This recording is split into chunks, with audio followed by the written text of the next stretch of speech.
I'm going to say this, and I say it on here, and I mean this to the bottom of my heart. The most racist individuals in this country are white liberals. Water is wet and the sky is blue. Liberals are the most racist. Definitely not you. The bottom line is this. White liberals don't want black people in their school to have school choice, because here it is. If black people have school choice and black people can come up out of their condition of those lousy public schools, and yes, I call them lousy public schools. I didn't say lousy teachers. I said lousy public schools that stifle good teachers, don't pay teachers enough, underfunded, yeah, and do not teach the right things. If they can get out of those bad schools and go to a great school, then this is what's going to happen. They're going to get a great education. Now he is competing with your children, Miss or Miss. No, I'm going to let this man cook. But let me get a little side dish real fast. That was an immediate lesson I learned when I came out of the so-called conservative closet. White liberals feel as if they have ownership of black people in America. Maybe this is a global phenomenon on the left. They feel as if we are their actual property. How do I know this? Because when you deviate in thought, it is the equivalent of you deviating or escaping the plantation. The plantation owner comes after you. How dare you? You don't know what you're doing. You won't survive out there. Come back to this plantation. Let Big Daddy government take care of you. Come back to this plantation. Let Big Daddy institution, liberal indoctrination camp take care of you, because you can't think for yourself.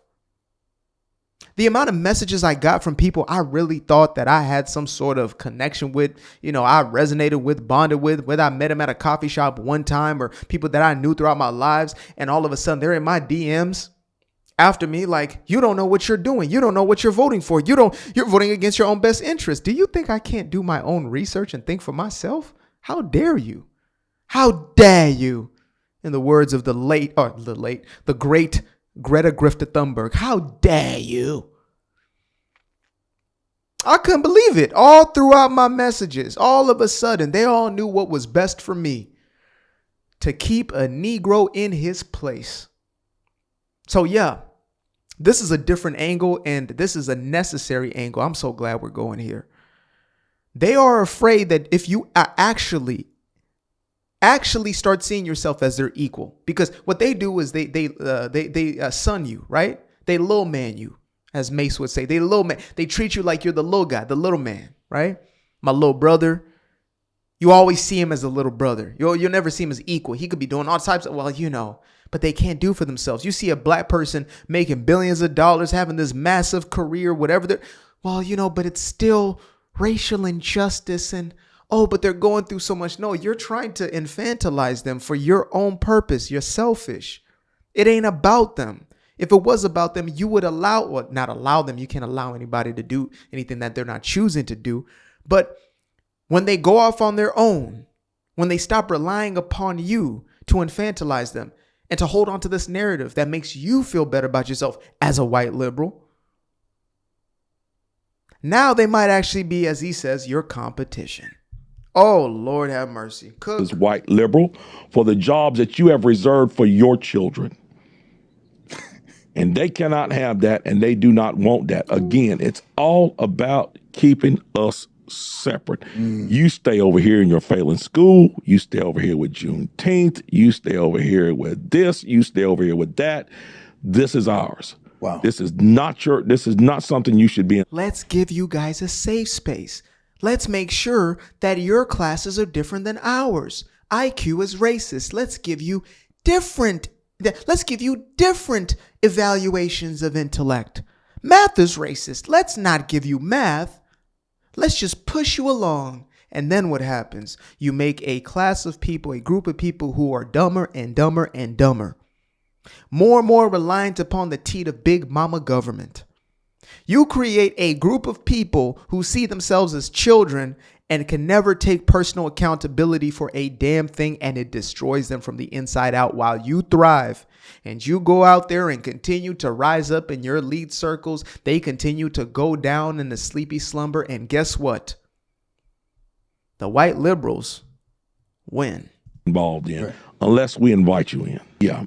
I sat in a meeting, a school board meeting once, and former Governor Roy Cooper came in, and because he came in and gave this wonderful grand speech about how great the public schools were and how everybody needs to go to the public schools. And then he had the nerve to say, I send my daughter to a private school, but I have the means. Basically, I have the means to do that.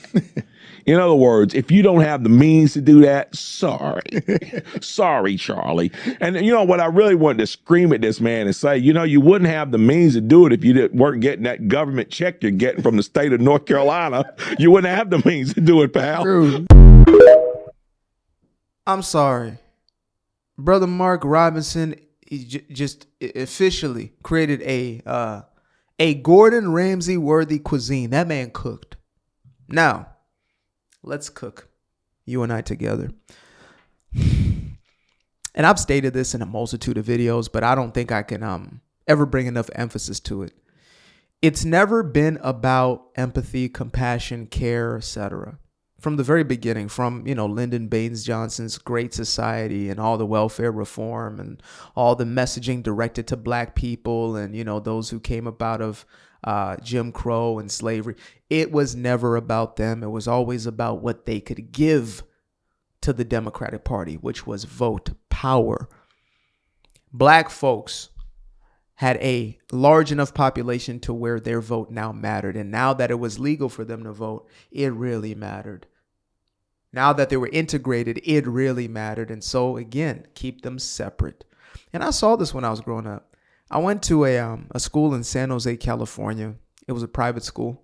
I made it 3 1/4 ways in before I got pleasantly asked to leave the institution due to my my distribution of street pharmaceuticals. I just keep it that way.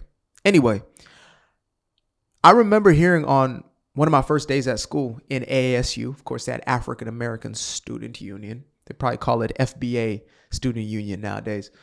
But at African American Student Union, they sat us down and essentially they said, there's going to be some kids that you're in class with in the next 4 years that have never been in a classroom with a black student. And I thought to myself, how the hell is that possible? Now, the Bay Area's got like 4 to 6% black folks. I don't know what San Jose has specifically, but how have you never been in a classroom with a black student? And so I thought to myself, maybe that means it's going to be, so racist and this and that and these, far right leaning, whatever, all the stereotypes I had in my head. Turns out that I actually went to a quite liberal school filled with a lot of woke ideologues. I just put it that way. A lot of them grew up, went to some of these prestigious institutions and got even more deeply indoctrinated. And when they saw that I was turning, the other way, I lost a lot of those friendships all of a sudden. So first I was, the happy token Negro. And then all of a sudden I was no longer included in their circle because I wouldn't play their political game. I wouldn't be their token for the reason that they wanted it anymore. I always believed that the Republicans were the racists and they were against you, et cetera. It's like, no, usually they're just indifferent. And I think that's more painful sometimes for people to have indifference than to have hatred. They would rather have you feel something than to feel nothing, How are you going to feel nothing about me? I don't care. You're doing you. I'm doing me. You stay on there. I'm going to just do me. You want to come over here and do good? That's all right, but I'm just going to do me. Meanwhile, on the other side, it's, we're one and together. We're allies, but go and look at the communities that they're living in. Go look at the classrooms that they're in, the institutions that they're in. It's a bunch of white people talking about what black people need to be doing and not need to be doing. What we need to do for them because they can't do for themselves. That's a bunch of hogwash nonsense. And it is exactly what is keeping, said community. I mean, again, it's a choice. within the community. It's an individual choice. It's not these people's fault, but they're perpetuators and they're enablers. That's what I'll say. They're enablers. And again, as Mark Robinson said, they do it for themselves. There's nobody else involved in that equation. They're doing it for them. Appreciate you guys for tuning in. Now, if you'd like to stay around, make sure to click that little subscribe button down there, or you can show some love by going to the description below and clicking on the button titled Buy Me a Coffee. Leave a little something there, or click on the Cash App. Leave a little something here. Till the next time, peace. Aquarius. Where?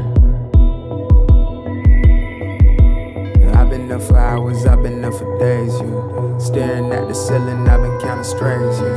I've been in my feelings, I've been out of mind. I've been getting visions of the other kind. Yeah, I've been up for weeks. I'm in the count of blessings over count of sheep. I can never be the type to limit when it comes to me. I used to be the pleaser for the people I ain't even need.